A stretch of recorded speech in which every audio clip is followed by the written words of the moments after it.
অত্যাচারিত হয়েছেন, চাকরির সমস্যা হয়েছে, ঘরে খাবার নাই, অসুখ বিসুখ হয়েছে, নানান ধরনের সমস্যায় পড়েছেন।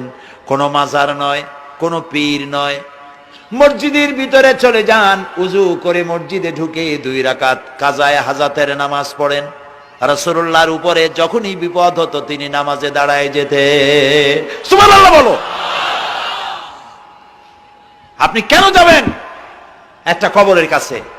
আপনার সাহায্য কামনার জন্য কোনো পীর নয়, আপনার সাহায্যের জন্য কোনো কবর নয়, সাহায্য পাওয়ার জন্য কে? আল্লাহ চান আপনার ঈমানটা খালেস হোক। আল্লাহ তাআলা এটা বরদাস্ত করতে পারেন না যে মানুষ কারো কাছে গিয়া আরেকজনের কাছে গিয়ে নথি স্বীকার করুক। আল্লাহ সহ্য করেন না। ইন্না শিরকা লাযুলমুন আযীম, শিরক হচ্ছে মস্ত বড় জুলম, অত্যাচার। আল্লাহ সব থেকে অপছন্দ করেন কোন গুনাহ বলেন? শিরক। আল্লাহ সহ্যই করেন না। কেন করেন না? একটা যুক্তিতে আসে। যারা বিবাহ করেছেন তাদের স্ত্রী যদি স্বামীর সাথে যে ধরনের হাসি খুশি প্রেমের আদান প্রদান করে, স্বামী ছাড়া যদি আরেকজন পুরুষের সাথে এরকমের ভাব বিনিময় করে, ফোনে কথা বলে, প্রেম করে, খুব সুন্দর করে ভালোবাসা দিয়ে যদি চিঠি লেখে অন্য পুরুষের কাছে, অথবা প্রেম নিবেদন করে, তাহলে স্বামীদের অবস্থা কেমন হবে বলেন? এইটার জবাব দিতেও যদি দেরি হয় তো খুবই কুলক্ষণ। হ্যাঁ, ভয়ানক হবে, ভয়ানক হয়ে যাবে। নিজের চরিত্র যতই যা হোক, বউর চরিত্র ভালো চাই। আচ্ছা বলেন তো, স্ত্রী আপনার সঙ্গে যেভাবে প্রেমের হাসি হাসে, প্রেম নিবেদন করে, ওই রকম আরেকটা পুরুষের কাছে সাথে করলে আপনার সহ্য হয় না কেন? আপনি স্ত্রীর উপরে আপনার অধিকারটা কতখানি, কি জন্যে? আপনার স্ত্রীর যে হাসি, যে মিষ্টি হাসি, যা আপনার প্রাণ কেড়ে নেয়, ওই হাসিতে আপনার কোনো অবদান আছে বলেন? তার যে টানা টানা চোখ, সুন্দর ভ্রু, মাথায় অনেক লম্বা চুল, শরীরটা সুন্দর, যৌবন, রূপ, এর ভেতরে আপনার কোনো অবদান আছে? হ্যাঁ আছে, একটু তো আছেই। আপনি যে মুখ দিয়ে বউটা হাসে, সেই ঠোঁটে একটু লিপস্টিক লাগাইছেন। যে চোখের জন্য আপনি পাগল, সেই চোখে একটু কাজল লাগাইছেন। শরীরটাকে পেঁচাবার জন্য সুন্দর একটা শাড়ি কিনে দিছেন। একটা শাড়ি দিয়ে, একটু লিপস্টিক কিনে দিয়ে, চুলের একটা ক্লিপ কিনে দিয়ে, একটা ভালো শাড়ি কিনে দিয়া স্ত্রীর উপরে যদি এত অধিকার আছে যে কোনদিন মৃত্যু পর্যন্ত কোন প্রেমের হাসি, ভালোবাসার আদান প্রদান আপনি ছাড়া আর কারো সাথে করতে পারবে না, এইটা যদি আপনার অধিকার এভাবে প্রতিষ্ঠিত হয়, তাহলে এই হাসি যিনি দিলেন, এই দাঁত, এই সুন্দর চোখ, এই রূপ, এই যৌবন যা আল্লাহ তাআলা দিলেন, তার সামনে কোন পীর অথবা কবরের সামনে যদি হাত পাতে আল্লাহ বরদাস্ত করেন না। কথা কি বুঝে আসছে? কথা বুঝে আসছে? আলহামদুলিল্লাহ বলেন। আলহামদুলিল্লাহ। বুঝলেই আমাদের কষ্ট সার্থক। আলহামদুলিল্লাহ বলি। আমরা যেন আল্লাহরে চিনতে পারি, বুঝতে পারি। আমার বিশ্বাস করুন, কোরআন আমার সামনে, আল্লাহর কসম, কোন জীবিত পীর, কোন মৃত্যু পীর আমার ভাগ্যের ভালো বা মন্দ করার কোন অধিকার রাখে না, রাখে না, রাখে না। কোন পীর ফু দিয়ে আমার ভাগ্যকে ভালো বানাই দিতে পারবে না, পারবে না, এবং আমার একটা চুলও বাঁকাও করতে পারবে না। খাইরিহি ওয়া শাররিহি মিনাল্লাহ তাআলা। আমার ভালো, আমার মন্দ করার একমাত্র মালিক কে? আল্লাহ। এক আঙ্গুল আকাশের দিকে উঁচু করে চিৎকার দিয়ে বলুন, কে? আবার বলেন, আবার বলেন, আবারও বলুন। হাত নামান। আল্লাহ কবুল করুন, বলেন আমিন। আমার এই বক্তব্য দিয়ে আমি কোন পীরকে অমর্যাদা করছি না। পীর সাহেবদের কাছে পীর কোন শরীয়তের শব্দ নয়। কোরআন এবং হাদিসে কোথাও পীর বলে কোনো শব্দ নাই। এটি ফার্সি শব্দ। এই শব্দের অর্থ হলো বৃদ্ধ। তো পীর যদি বৃদ্ধ হয় ভালো কথা, তিনি যদি আলেম হন আরো ভালো কথা। কিন্তু বাপ পীর ছিল, উনিও সেই সুবাদে পীর, ইলেম নাই। তোনার নিজের কাছেই তো টর্চ নাই, আপনাকে অন্ধকারে উনিও ম্যানহোলের মধ্যে পড়বে, আপনারে নিয়ে পড়বে। আলেম হইতে হবে, পীর যদি হয় আলেম হইতে হবে, 1 নম্বর কথা। 2 নম্বর কথা হলো তিনি ব্যবসায়ী হবেন না, ধর্মের নামে তিনি ব্যবসা করবেন না। তিনি মানুষকে হেদায়েতের পথ দেখাবেন, প্রয়োজনে জেলে যাবেন, প্রয়োজনে ফাঁসির মঞ্চে দাঁড়াবেন। তিনি নিজেকেই ইসলামের সব আমি করি, আর ইসলাম কারো কাছে নাই। যারা ইসলাম করলো 70-80 বছর ধরে, রাজনীতির পথ দেখালো, তারা ইসলামের দল না, ওনারটাই ইসলামের দল। এই ধরনের ফাজলামি বক্তব্য থেকে বিরত থাকতে হবে, এই ধরনের বেয়াদবিপূর্ণ বক্তব্য থেকে বিরত থাকতে হবে।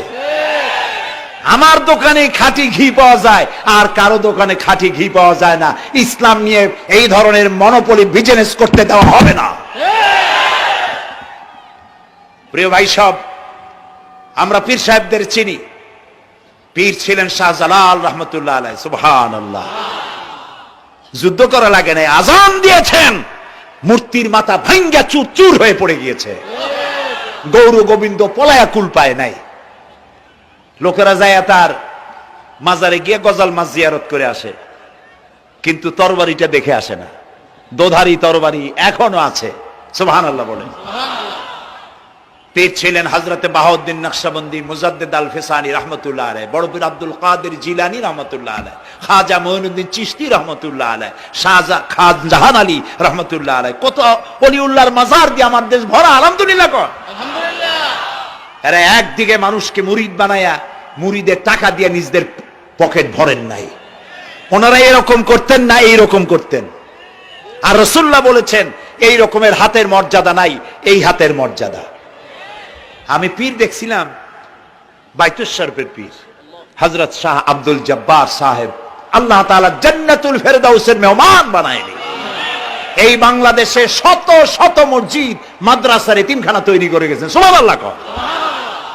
বৃষ্টির মৌসুমে চট্টগ্রামের বাড়ি তার, 14 বছর মাদ্রাসায় ওয়াজিদিয়া চট্টগ্রামে 14 বছর বুখারী শরীফ পড়িয়েছেন। কি মানের আলেম, খালি পীর না। মুরিদরা যত টাকা দিত, এই টাকা দিয়ে বড় বড় মাদ্রাসা মসজিদ করেছেন। আর বৃষ্টির সময় সাথী সঙ্গী নিয়ে বস্তি এলাকায় যেতেন, পলিথিন দিয়া ছাওয়া, বাচ্চা আর তার স্বামী নিয়ে কাতরায় এক কোনায় বসে আছে, খাবার নাই, চাউল নাই, অসুস্থ, তাদের চাউল দিয়ে আসতেন, তাদের রান্না করার শাকসবজি দিয়ে আসতেন, ওষুধ দিয়ে আসতেন, হাড়ি পাতিল দিয়ে আসতেন। বন্যা হলে, তুফান হলে টাকা উজাড় করে যা মুরিদরা দিত সবগুলি উজাড় করে মানুষের খেদমত করতেন, সুবহানাল্লাহ।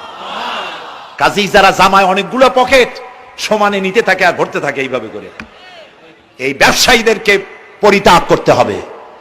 পীর হচ্ছে ওই সমস্ত লোক যারা নাকি ধর্মের নামে ব্যবসা করে না, বরং আল্লাহর দ্বীনকে প্রতিষ্ঠা করার জন্য কথা বলে।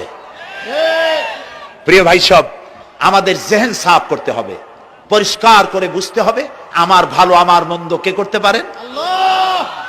সম্রাট শাহজাহান নাম শুনেছেন? কোথার বাদশা বলেন? দিল্লির সম্রাট। সম্রাট শাহজাহান পৃথিবী জোড়া নাম তার। কবি বলছেন, শাহনে জাহাं को जिन्हें फख्र से देते थे बाज, वाज कब्र में है सूरह अलहम्दु की मोहताज। যে শাহজাহানকে কর দিয়া ট্যাক্স দিতে পারলে জনগণ নিজেদেরকে গৌরবান্বিত বলে মনে করত, সেই শাহজাহান কবরে শুয়ে আছে, সূরা ফাতিহার মুহতাজ হয়ে আছে, সুবহানাল্লাহ। যদি কেউ আমার কবরের কাছ থেকে হেঁটে যাইতো আর একটু সূরা ইখলাস পড়ে সবরেসানি করতো, আমি কিছু পাইতাম। আহারে, এই এতিম ফকির হয়ে শুয়ে আছে। এক ফকির দিল্লি ঘুরতেছে, একজন বলছে, ভাই তোমারে তো খয়রাত করে দেখতেছি আমি সেই ছোটবেলা থেকে, খালি তুমি খয়রাত করো। একটা জিনিস আপনারা মনে রাখবেন, গরিব, আজকে যারা গরিব পরিশ্রমের মধ্য দিয়ে কালকে তারা ধনী হতে পারে, কিন্তু যারা ভিক্ষুক, যারা ভিক্ষা করে, জিন্দেগিতে কোনোদিন তারা বড় হতে পারবে না। ভিক্ষা করা যাদের অভ্যাস, জীবনেও বাড়ি করতে পারবে না, জীবনেও ধনী হইতে পারবে না, কিন্তু গরিব ধনী হইতে পারবে। কারণ হলো আল্লাহর কাছে দুইটা বৈধ জিনিস অত্যন্ত ঘৃণিত। কয়টা? একটা হলো তালাক আর একটা হলো ভিক্ষাবৃত্তি, মানুষের কাছে চাওয়া আল্লাহ পছন্দ করেন না। তো ভিক্ষুক ঘুরতেছে, একটা লোক বলল, মিয়া তোমার তো সারা জীবনই খরচ করতে দেখি। খরচ করবো না, করবো কি? যার কাছে যাই সে দেয় 4 আনা 2 আনা 1 টাকা, এর বেশি তো দেয় না, তেদি আমি কেমনে বড় লোক হবো? কয় যে তুমি বাদশার চোখে দেখো না, বাদশার চোখে দেখো না? কয় বাদশার কাছে কি আমার মতো লোক যাইতে পারে নাকি? কল না, যাইতে হবে, যাও। বাদশাহ একবার যাবা, এমন দেওয়া দেবে জীবনে আর তোমার খরচ করা লাগবে না। পাতি শিয়ালের পিছনে ঘুরে তো লাভ নাই, পাতি শিয়ালে খায় মুরগি, তোমার একটা ঠ্যাং দেবে, দাঁতের খেলালের কাজ হবে না। বাঘের পিছনে ঘোরো, বাঘে খায় গরু আর হরিণ, একটা রান দিলে তুমি 1 সপ্তাহ খাইতে পারবে। কাজে ঘুরতে গিয়েও বোঝা উচিত কার সাথে ঘুরি। তো বলছে বাদশার কাছে যাও। তো বাদশারে পাবো কই? কই তো দেখলাম কেবল মসজিদে ঢুকলো। তারপরে ফকির গিয়ে দাঁড়ায় আছে বারান্দায়, দেখে যে উনি বাদশা ভেতরে বসে হাত তুলে আছে ভাবে, আর চোখ দিয়ে পানি পড়ে দাড়ি ভিজে ভিজে পড়তেছে। নামাজ শেষ করে, মোনাজাত শেষ করে বাদশা বেরিয়েছেন। কোন বাদশা? শাহজাহান। বাইরে আসার পর ফকির বলল আসসালামু আলাইকুম, বলে ফকির রওনা করছে। বাদশা বলে দাঁড়াও, তুমি যে রওনা করলা, তোমার তো ভিক্ষুক মনে হয়, আর লোকেরা যারা ভিক্ষুক না তারাও তো আমার কাছে চায়, আর তুমি তো ভিক্ষুক, চাইলে না কেন কিছু? ভিক্ষুক বলে জাহাপানা, আমি কিছু চাইতে এসেছিলাম আপনার কাছে, কিন্তু আপনার করুণ অবস্থা দেখে আমার জ্ঞানের চোখ খুলে গিয়েছে। আমি দেখতে পেলাম আমি যার কাছে চাইতে এসেছি, আমি তো কান্দি না, হাতও বাতি নাই। যার কাছে চাইতে আসতাম দিল্লির সম্রাট, আবার কোন সম্রাটের কাছে হাত পেতে ভিক্ষুকের মতো কি জানি চায়, আর চোখ দিয়া পানি পড়ে দাড়ি ভিজে ভিজে পড়ছে। আমার জ্ঞানের চোখ খুলে গেছে, দুনিয়ার বাদশার কাছে আর চাইবো না। বাদশা কান্দে যে বাদশার কাছে, তার কাছেই চাইবো। প্রিয় ভাই সব, এই জন্যে জিহ্ন সাফ করে ফেলুন।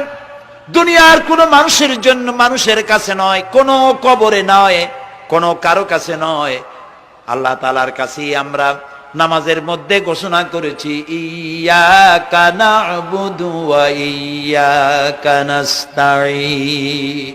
আল্লাহ তাআলা, তোমার একমাত্র ইবাদত করি, তোমার কাছেই সাহায্য চাই। কাজী সাহায্য আল্লাহর কাছে। কার কাছে চাইবো বলে? আল্লাহ আমাদের ঈমান পোক্ত করে দিন। আমরা বলি আমিন, আমরা বলি আমিন। অসুখ বিসুখ হইলে পরে ধৈর্য ধরবেন। অনেক মানুষ আছে জ্বর হইলে কয় যে এত নামাজ পড়ি খালি জ্বর আমারই হয়, এত রোজা রাখি, ভালো ভালো কাম করি, আমার ছেলের অসুখ মোটে সারি না। এই জাতীয় কথা বলবেন না।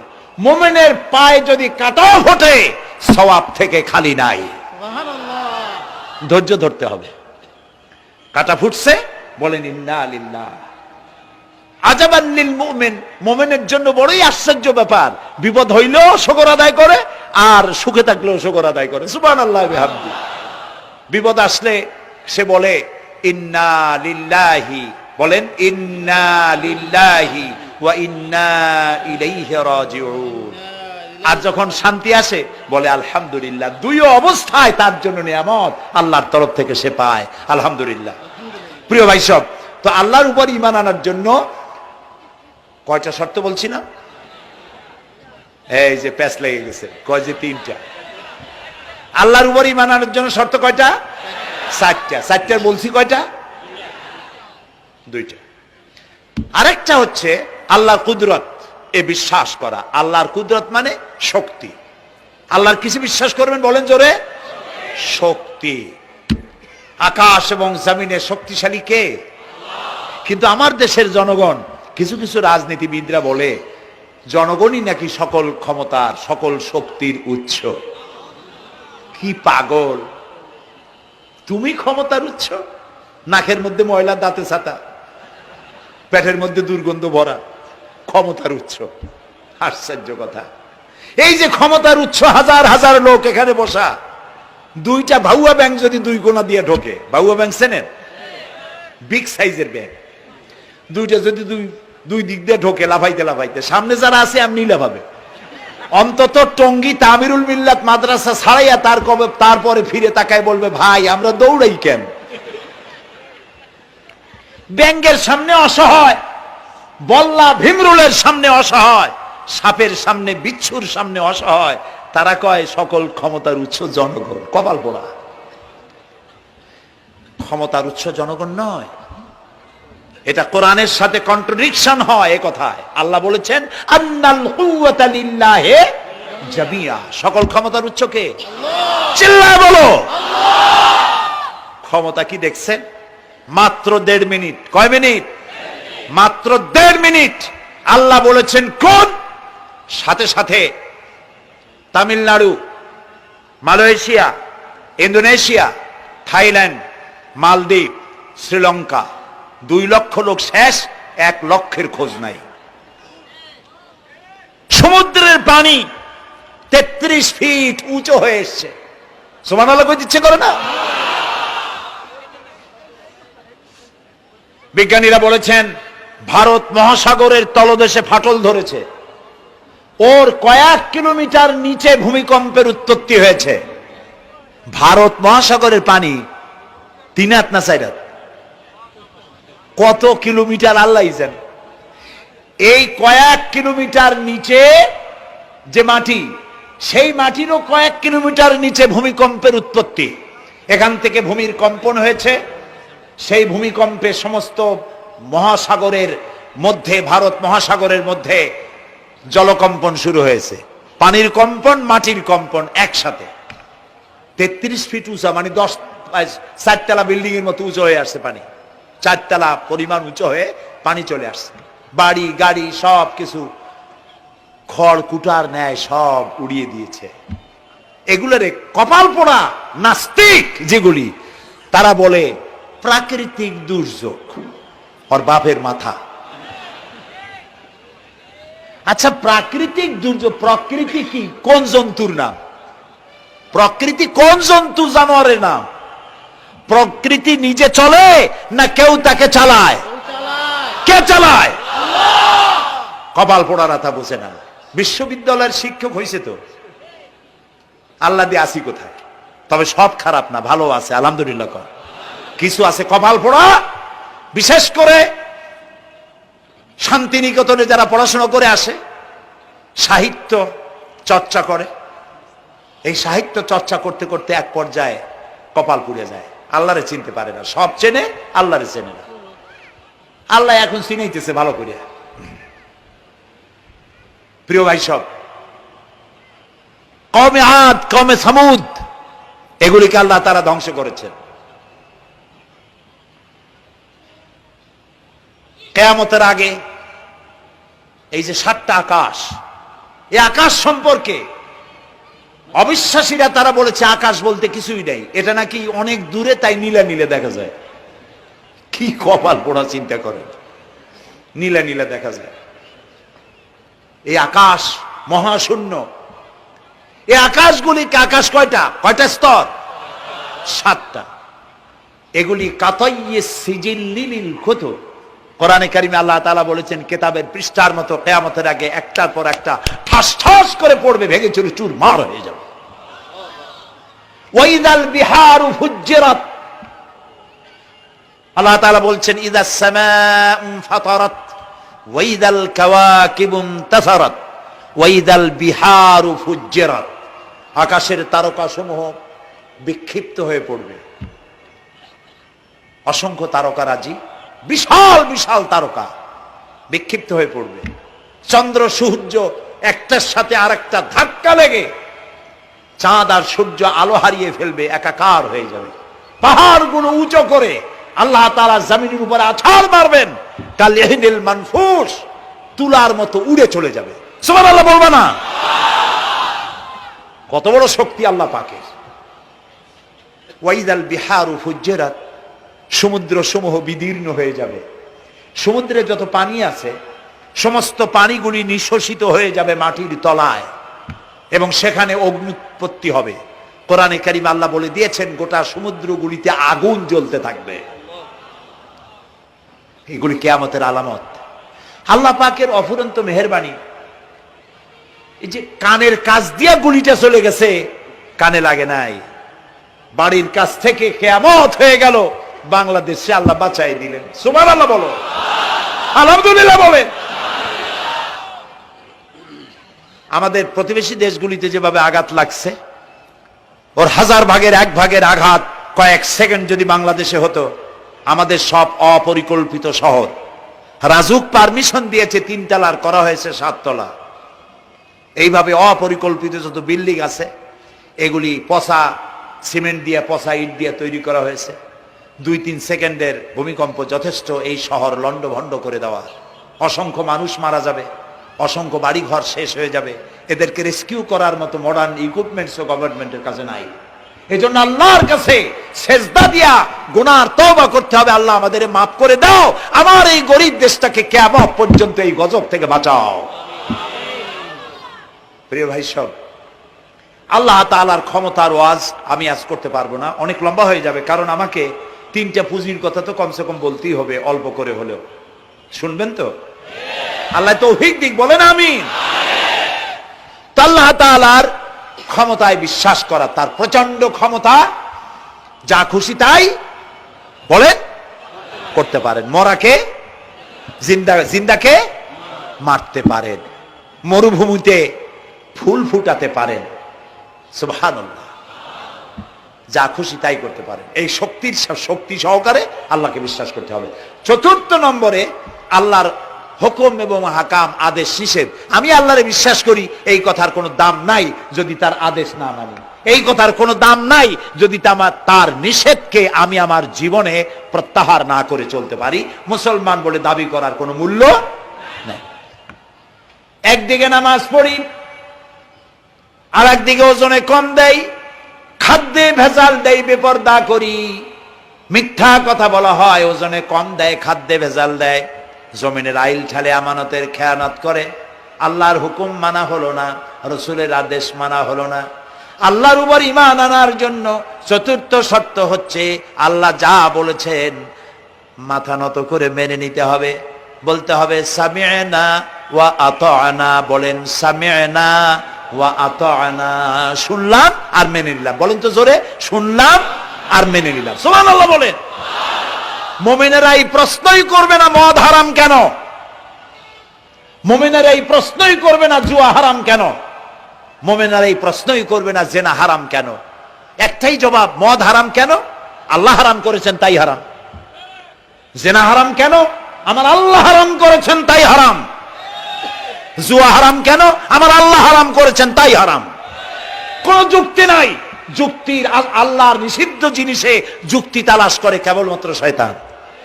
আল্লাহর আদেশ নিষেধের যুক্তি তালাশ করে কে? শয়তান। মুমিনের কাজ হলো সামি'না, বলেন, ওয়া আতা'না, শুনলাম আর মানলাম, বাস, শেষ কথা, খালাস। এই গেল 4টি শর্ত পুরো হয়ে গেল।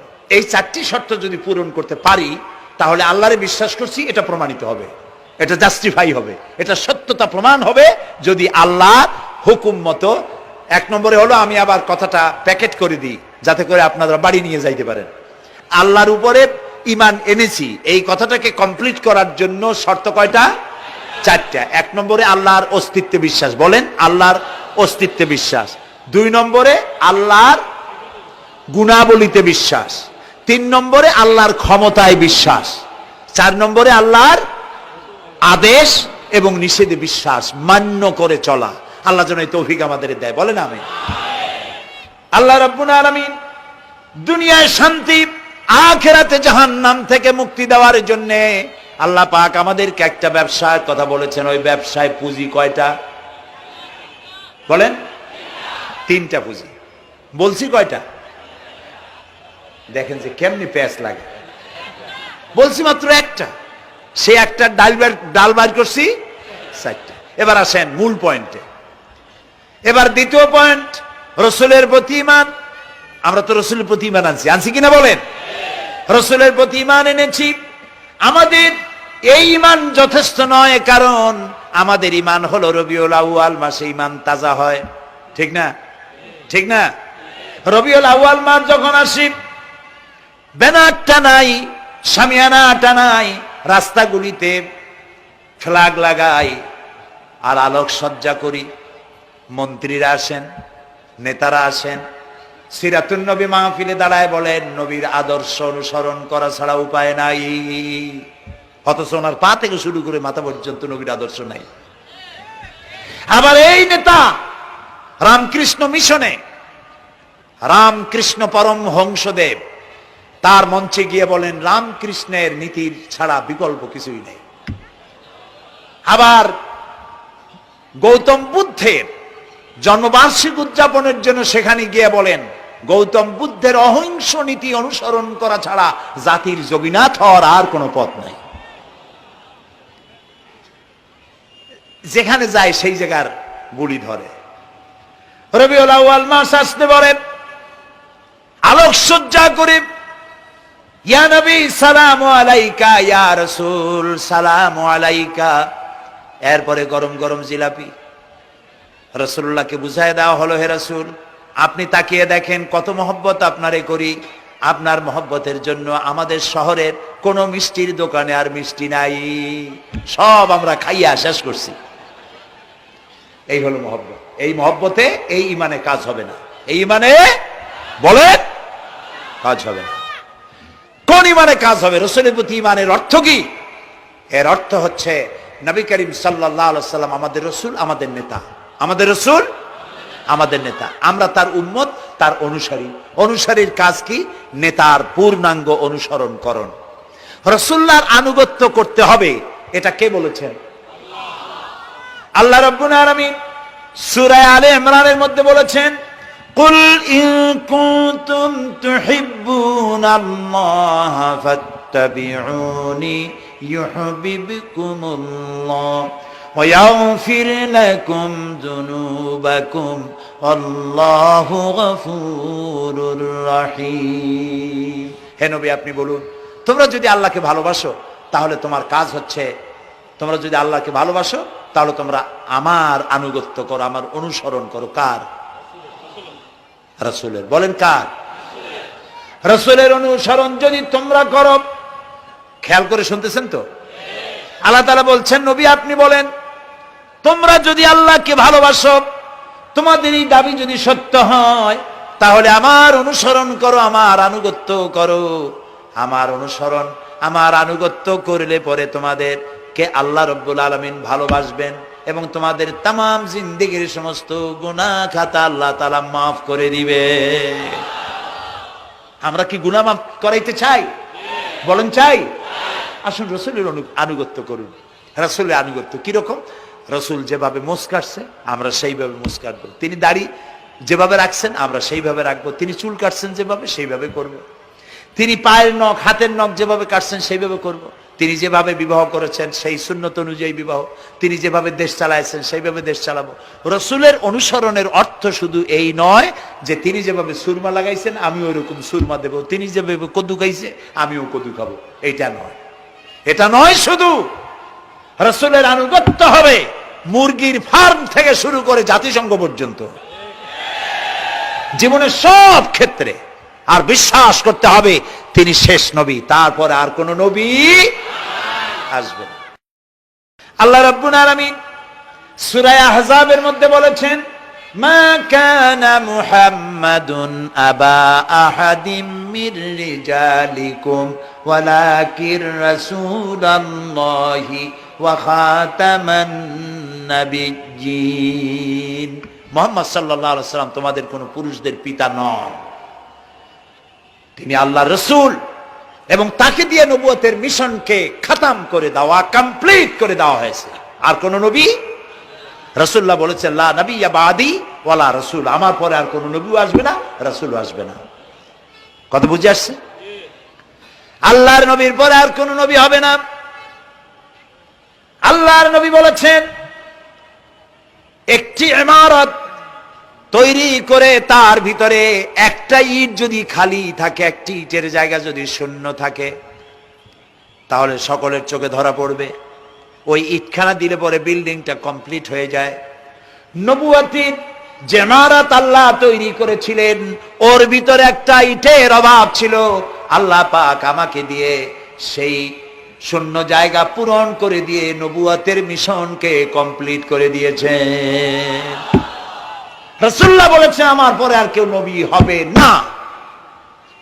পৃথিবীর সব মুসলমানদের আকীদা মুহাম্মদ সাল্লাল্লাহু আলাইহি ওয়াসাল্লামের পরে যদি কেউ নবুয়তের দাবি করে সে কাফির, হাজার বার কাফের।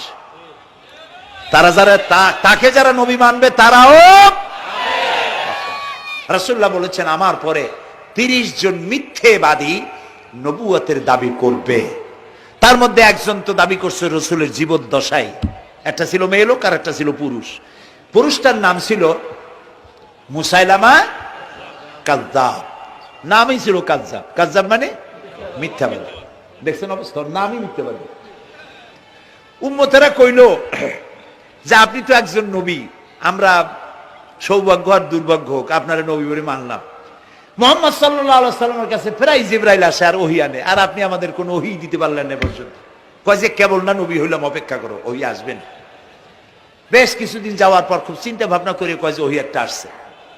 উম্মতেরা সব দৌড়ে আসছে, কি ওহী? কয় যে এইমাত্র শেষ রাত্রে জিবরাইল আসছিল, আইসে আমারে কয়ে গেল একটা সূরা নাজিল করলো। সূরাটা কি?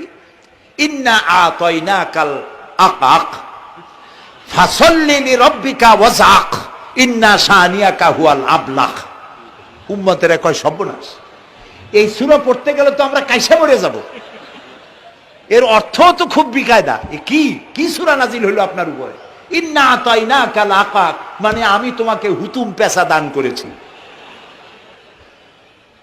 সুতরাং তুমি তোমার প্রভুর উদ্দেশ্যে নামাজ পড়ো আর চিৎকার মারো, কারণ তোমার শত্রুরা সাদা এবং কালো বর্ণের। আমরা তো আগামাথা কিছু বুঝলাম না, কি ওই? আচ্ছা ঠিক আছে, পয়গম্বর মুহাম্মদ সাল্লাল্লাহু আলাইহি সাল্লামকে তার উম্মতেরা নিয়ে যায় তাদের বাগানে, মাঝে মধ্যে নিয়ে যায়। নিলে পরে যে কুয়ায় পানি থাকে না, শূন্য কুয়া পানিতে ভরে যায়। যে গাছতলা দিয়ে তিনি হেঁটে যান, যে খেজুর গাছে খেজুর নাই সেই গাছতলা দিয়ে রাসূল হেঁটে গেলেন, গাছে ফল ধরে যায়। আপনি তো এরকম কিছু দেখাইতে পারেন না। কয় তোমরা তো আমার নেও না, চলো না যাই।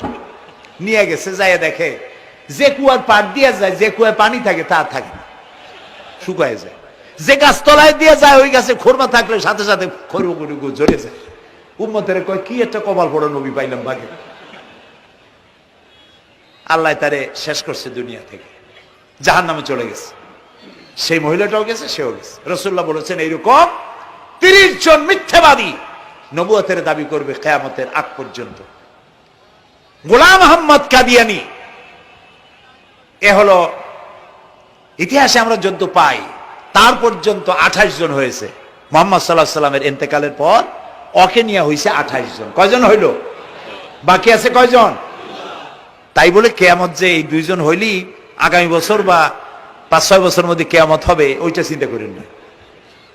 এই পৃথিবীতে একটা লোক আল্লাহ শব্দ উচ্চারণ করার যদি থাকে কিয়ামত সে পর্যন্ত হবে না। সুতরাং বহুত দেরি আছে কিয়ামতে। তবে ওর মতো আরো শয়তান 2 জন আসবে। গোলাম আহমদ কাদিয়ানী বলল আমি পয়গম্বর, আমি নবী, আমার উপরে ওহী আসে। তো তার সঙ্গে ওই যুগের বড় আলেম মাওলানা আতাউল্লাহ শাহ বুখারী রাহমাতুল্লাহ আলাইহি, তিনি বললেন আচ্ছা তুমি যে নবুয়তের দাবি করো এই শক্তি তুমি পাও কই? কয় যে আমার শক্তি তো কোরআন, কোরআনের মধ্যেই আছে আমার কথা। কোথায়? কয় সূরা সফের মধ্যে আছে। ইয়াতি মিন বাদি ইসমুহু আহমদ। ঈসা আলাইহিস সালাম আমার ব্যাপারে ফোরকাস্ট করেছেন, ভবিষ্যৎবাণী দিয়েছেন যে আমার